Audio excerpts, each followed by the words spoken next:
one is having your dog in a down position. And you're going to take your treat over their shoulder like so, and you're going to mark once they're in the position you want. It's going to look something like this.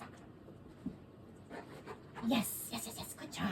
And you're going to repeat this step a bunch of times until your dog is confidently rolling with your lure every time, not putting up a fuss. The next step is going to be adjusting your lure hand. Do you want to do finger guns? I do finger guns. So what you're going to do is, instead of like using your lure hand like you normally would, you're going to make your lure hand into the shape that you want.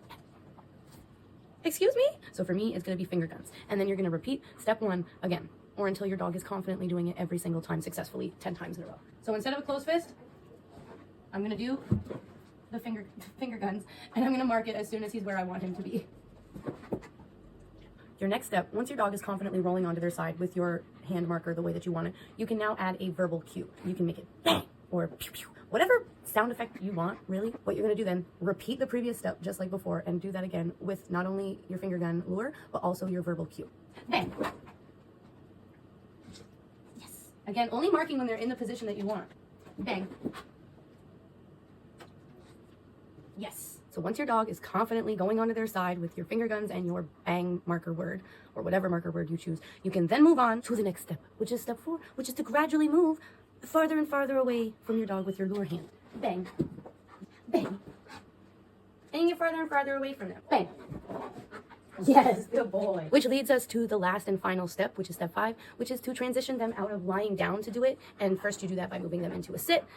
Repeat the process, and then move them into a standing position or asking for it randomly. So that can look like this. Bang. Yes, good job. Me. Bang. Good job. You can reward that or not. I like it. I like the drama. That's how you train your dog to play dead in 5 easy steps. All in all, it's just a lot of repetition, and consistency is key. You may only get to step 2 in your first session, and that's okay. You good? Just keep sessions short and sweet, like 10 minutes, and always end on a positive note. If you sense them getting frustrated, then switch to something they know how to do. Ask them for a basic sit, reward them, and then end your session. But always end on a positive note and not a frustrated one. It keeps training and learning things fun for them. Right? We hope you enjoyed the video and you learned something new. If you want to learn more fun tricks, just let me know. Even if it's something that I don't know how to do, I really like learning. I'm autistic. Dog training is not just a special interest for me, it's like a passion. So I like learning all the things and doing lots of research. So if you want to learn anything, let me know. Because he loves to learn. It's a fun game for him. Because I made it a fun game for him. So he always likes to learn new things. Oh, more? I'm supposed to do... Okay, Jesus. Your signals are so conflicting sometimes. Thank you.